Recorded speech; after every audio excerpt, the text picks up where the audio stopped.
హరి ఓం.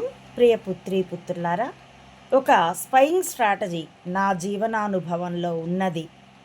కుట్రను ఎదుర్కోవడానికి, చెంబా డ్రామోజీల బృందాన్ని ఎదుర్కోవడానికి ఎవరు ప్రయత్నించినా వాళ్ళ జీవితాల్లో కూడా వాళ్ళకి అనుభవం అయి ఉండేది అయినటువంటి ఒక స్ట్రాటజీని మీతో పంచుకుంటానండి. దీన్ని నా అమ్మఒడిలో రాశాను. ఆ అమ్మఒడి బ్లాగ్లో రాశాను.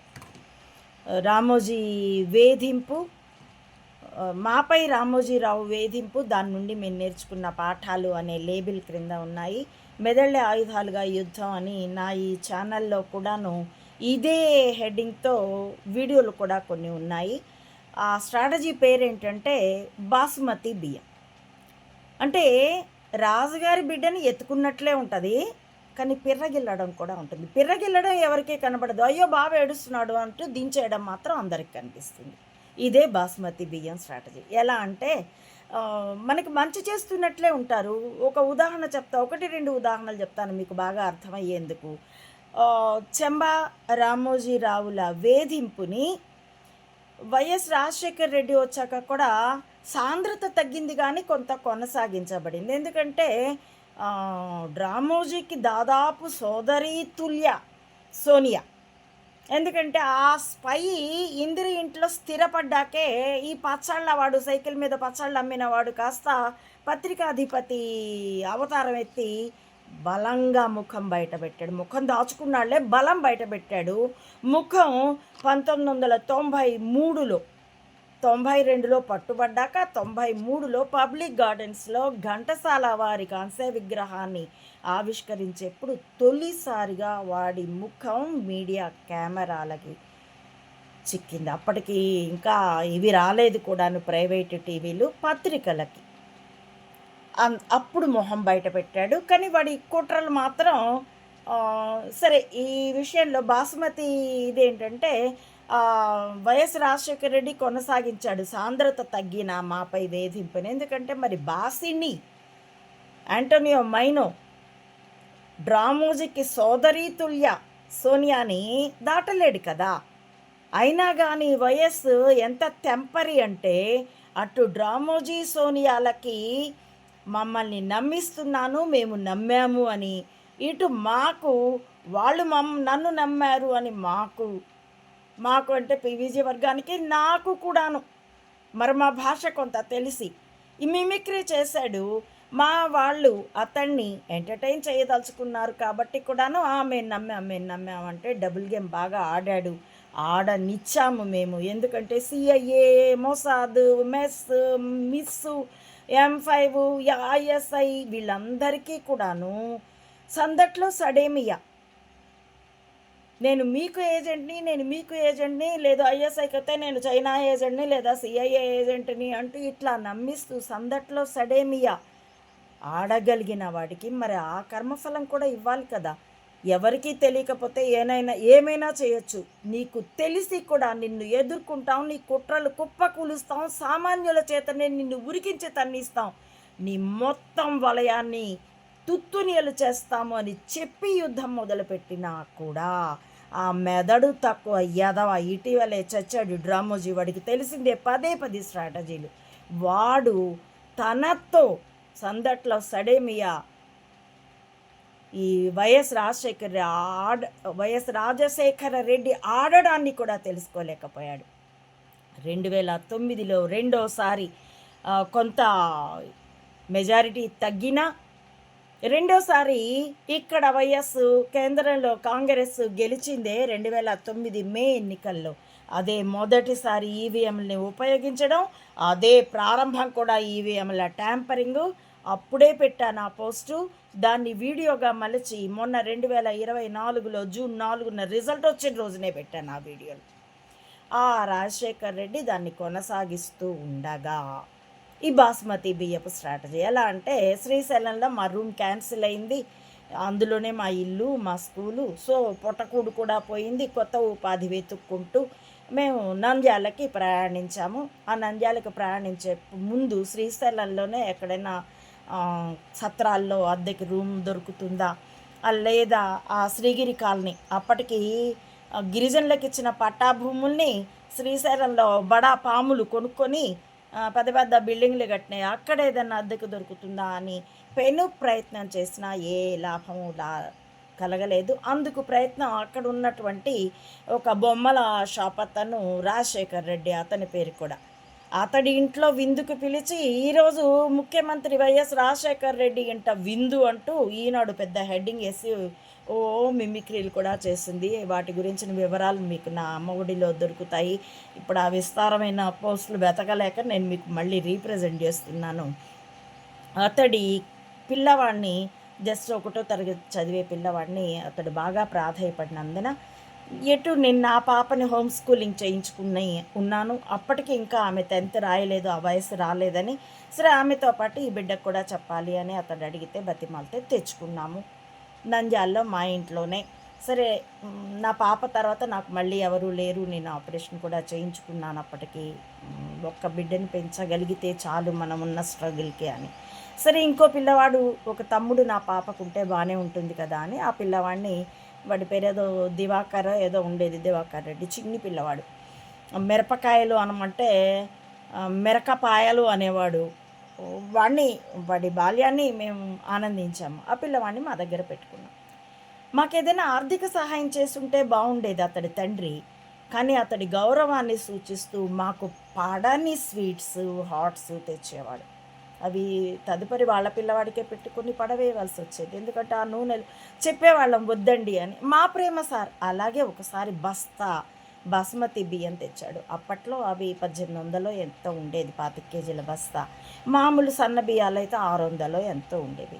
ఎందుకు సార్, బదులు పోనీ సన్న బియ్యమే ఇంకో 2 బస్తాలు తెస్తే పోతుంది కదా, బాస్మతి బియ్యం ఎందుకు, ఎప్పుడో ఒకసారి కదా బిర్యానీ చేసుకుంటామంటే, లేదు సార్ మా ప్రేమ, ఉండనియండి అలా అనిపోని మళ్ళీ సన్నబియ్యం ఇంకో బస్తా ఇస్తాడా, ఏం లేదు. అప్పటికి మేము నిల్వ కరగబెట్టుకొని దాచుకున్న సొమ్ము పొదుపుగా వాడుకుంటూ ఈ బ్లాగ్ రాయడం కోసం కసరత్తు చేస్తూ ఉన్నాం. అలాగా అతడు సహాయం చేసినట్టే ఉంది, కానీ అది మనకు ఉపయోగపడదు సరికదా, ఇంకా డిసడ్వాంటేజ్లు ఇస్తుంది. ఎందుకంటే ఆ బాస్మతి బియ్యాలు తిన్న తర్వాత మామూలు బియ్యం తినాలంటే కష్టం వేస్తుంది. కాబట్టి మరో ఉదాహరణ చెప్తాను. మా రూమ్ క్యాన్సిల్ అయినప్పుడు పిల్లల పేరెంట్స్ అంతా కలిసి వెళ్ళి ఈవోని మా తరపున వాళ్ళు బతిమాలారు. అతడు టాట్ అన్నాడు. ఆ మనోభావాలు దెబ్బతినడం అన్నది అక్కడే ప్రారంభమైందంటూ ఒక వీడియో కూడా మీకు ఇచ్చి ఉన్నాను. ఆ నేపథ్యంలో అతడు 5 వారాల టైం ఇచ్చాడన్నాడు, కానీ ఆ లేఖ మాకు ఇంకా చేరలేదు. బదులుగా అంతకుముందు క్యాన్సిల్ చేయమన్న దానికి రిమైండర్ వచ్చిందంటూ మా గదికి నోటీస్ అంటించి పోయింది ఆ దేవాదాయ శాఖ. అందులో ఆ డెప్యూటీ ఈవో అతనికి కొంచెం తిక్కండి అంటూ అతన్ని ఈ సోనియాకి ఏలియాస్ చేసుకోమని ఆ డ్రామాజీ గారు వాడి పేపర్తో వాడి మిమిక్రీతో మా బుర్ర తిన్నాడు కూడా. మాకు అర్థమైంది, మేము మా దీంట్లో మేము నడిచాం. ఆ సందర్భంలో మా స్టూడెంట్స్ పేరెంట్స్లో ఒకతను కొంచెం లోకజ్ఞానం లేనివాడని పేరు ఉన్నది, కానీ అతడి తల్లిదండ్రులు అంటే మా స్టూడెంట్ యొక్క తాత నాయనమ్మ, నేను గుడిసెలో ఉన్న రోజులో, గర్భంతో ఉన్న రోజుల్లో కూడా ఆవిడ నాకు సలహాలు అవి ఇచ్చేది. ఏవైనా అమ్మ ప్రెగ్నెంట్గా ఉన్నావు ఇది తిను అంటూ నన్ను ఆదరంగా చూసేది, ఒక తల్లిలాగా ఆదరించింది. ఆ కృతజ్ఞత కొద్దీ వాళ్ళ పిల్లలకి మేము ట్యూషన్ చెప్తుంది మా స్కూల్లో సీట్ ఇచ్చాము. అతడు వచ్చి మళ్ళీ పేరెంట్స్ అందరినీ తీసుకొని ఈవో దగ్గరికి వెళ్దామని కూర్చున్నాడు. అది వర్కౌట్ అవ్వదని మాకు తెలుసు. అతడు ఇంగిత జ్ఞానం లేనివాడు, చెప్పలేము. అతడేమో అక్కడే సీట్లో కూర్చొని అందరికీ ఫోన్లు చేయండి అంటూ మొదలుపెట్టాడు. మేము ఆ టైంకి మరి ఇంకొకరికి కలుస్తామని మాట ఇచ్చాం, వారి సహాయంతో ఈవో దగ్గరికి వెళ్ళాలని. ఇతడేమో కదలడే, మొహం మీద అనేంత ఇప్పుడున్నంత రూడ్నెస్ అప్పుడు నా దగ్గర ఉండేది కాదు. మొహమాటాలు, అవసరాలు ఉంటాయి కదండి గృహిణిగా. సన్యాసిగా అయితే ఏ బంధాలు లేవు, స్వేచ్ఛ, కాబట్టి ఏదైనా అనేయగలను.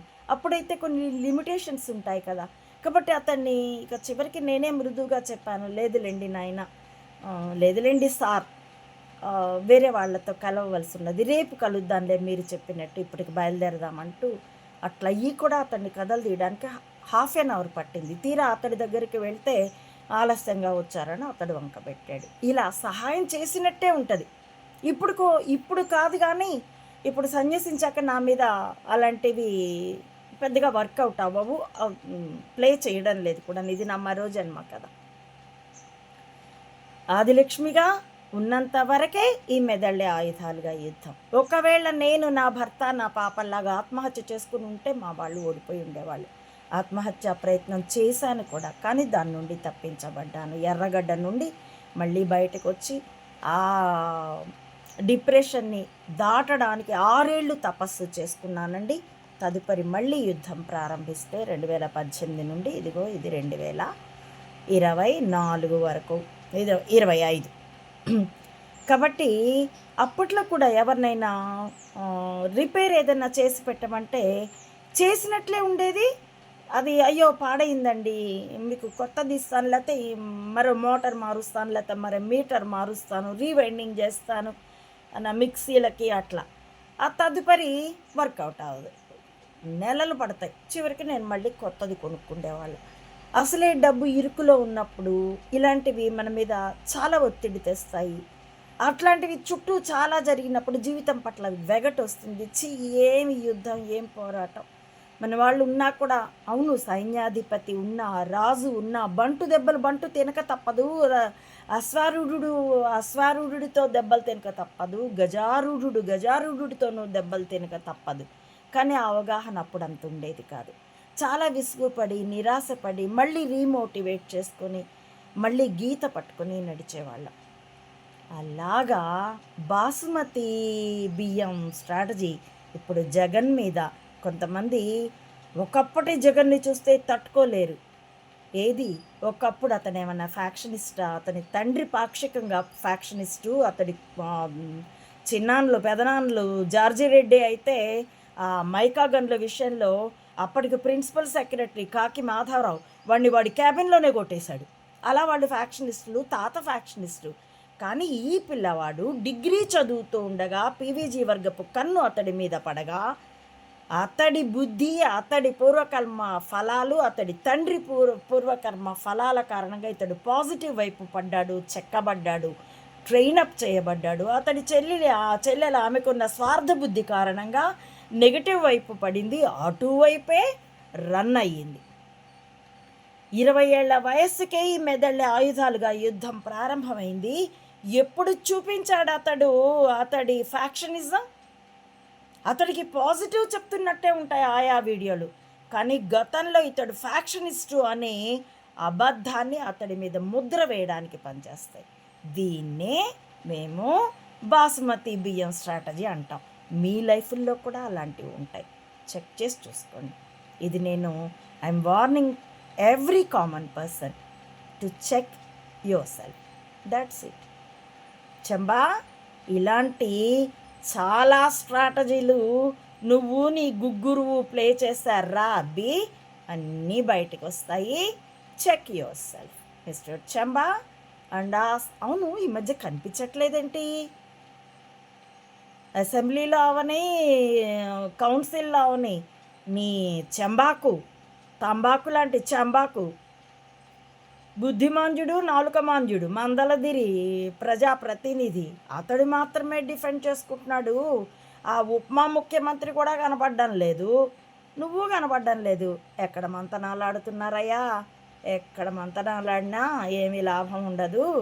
ఆల్రెడీ మసి పూసుకున్న చేతులతో చిక్కిపోయావురా అబ్బి చంబా. కాబట్టి now ask your people to check themselves, to use the tongue and to use the fingers on the keyboard. Otherwise నీ గూడలు జారుతూనే ఉన్నాయి కదా. హరి ఓం. ప్రియపుత్రి పుత్రులారా, నా ఈ వీడియోల కంటెంట్ మీకు నచ్చితే please like, share and recommend my channel to others as well. Subscribe it. Please support Amma Odi Mata Anantananda to spread the truth of either spying or spirituality up to the roots of the society.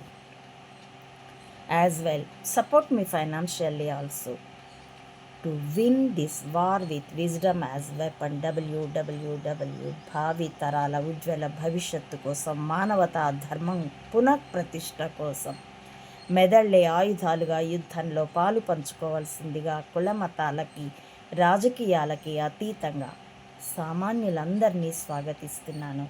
Thank you for watching.